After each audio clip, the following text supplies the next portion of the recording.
Alors aujourd'hui, c'est... La commune, ouais. Hein? La commune. C'est la commune. C'était hier la fin de la commune, les 72 jours. Les le communards. 28, les communards, pardon. Les la commune. communards. En fait, j'ai fait un film où on a refait la manifestation qui existait à l'époque avec les communards. Comme j'ai un projet de film qui s'appelle... c'est autour de la Statue de la Liberté, c'est en anglais, ça va me revenir, excusez-moi. Ouais. En fait, la Statue de la Liberté a été créée à l'époque des communards c'était lié à la liberté qu'il n'y avait pas à l'époque, avec l'esclavage, avec les paysans qui venaient à Paris avec des faux, etc., parce qu'ils étaient surtaxés en 1836, après même jusqu'à 1870. Ouais. Et on l'a revécu, et c'est Bartholdi qui a fait la Statue de la Liberté. Il faut savoir que c'est un Français. Oui. Qui a fait cette première exposition. Il n'avait pas d'argent, il a réussi grâce, les gens ne savent pas, c'est le peuple qui a payé. Le peuple qui avait eu la foi de trouver la liberté, qui était encore pire à l'époque, pour payer le socle que les Américains ne pouvaient pas acheter. Alors, renseignez-vous par rapport à ça. C'est Eiffel qui avait fait le socle, et le peuple avait fait... Il y a le Times qui avait fait une cotisation parce que le gouvernement américain ne voulait pas payer ça. Mais ils l'ont préparé, la Tour Eiffel, pour l'exposition universelle de 1900. Ils l'ont préparé bien en avance. Bien avant, oui. Non, et donc, ça était l'époque des communards. Bartholdi avait fait cette exposition à New York, je crois, et le bateau n'arrivait pas alors que l'exposition était. Et les deux derniers jours de l'exposition, la main uniquement de la statue est arrivée dans un bateau, et c'est ça qui a fait le clou de l'exposition, parce qu'il n'avait pas encore d'argent, il avait juste les moyens d'acheter la main. Il a fait juste la main d'abord. Et grâce à ça, les gens visitaient uniquement la main, ils trouvaient ça kitsch, les femmes en robe longue rentraient dans cette main. Où ça, à New York? À New York. Avant que la statue soit complète, il y avait déjà la main. Hein? Au départ, ils ont simplement ramené la main. Voilà. Il a amené la main. Et c'est ça qui a donné le déclic, disons, du projet pour les subventions, pour intéresser le gouvernement américain pour cette image de paix, quoi, de statue de la liberté qu'on veut encore aujourd'hui, qu'on n'a pas encore obtenu. C'est Bartholdi, je parle de lui parce que en fait, c'est une personne comme ça qu'il faut.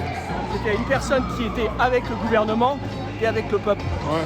Il avait ses entrées au gouvernement et avec le peuple. Donc aujourd'hui, les Gilets jaunes, il faut qu'on soit bien avec le gouvernement, quelqu'un qui nous aide.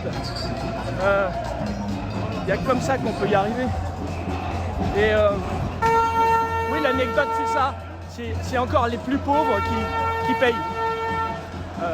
Les Américains, quand ils ont reçu la statue, il fallait faire le socle. Et ils ont laissé cette affaire, il y avait des millions à trouver, ils n'ont pas voulu financer. Après, c'était les Canadiens qui étaient intéressés. Alors, ils ont fait une pub dans le Time pour faire une cotisation et on marquerait le nom de chaque personne qui est donateur. Et il y a plein de gens qui ont envoyé $1, $10. Et c'est le peuple donc, qui a pu faire le socle de la Statue de la Liberté. Et ça, c'est une belle image. Les anciens esclaves, etc. Enfin, toute cette corruption qui existait depuis des années. On écrit la Statue de la Liberté est un monument maçonnique rempli de symboles. Oui, alors maçonnique, Gustave Eiffel était franc-maçon.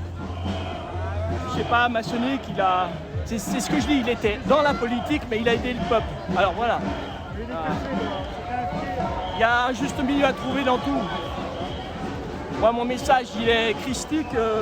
Il est de lutter contre l'antichrist qui est dans la division et Jésus est un rassembleur, donc ça dérange parce que le jour... Ça va, attends. Le jour où la fusion et la réalité jaillira dans chaque être humain, qu'on est tous unis.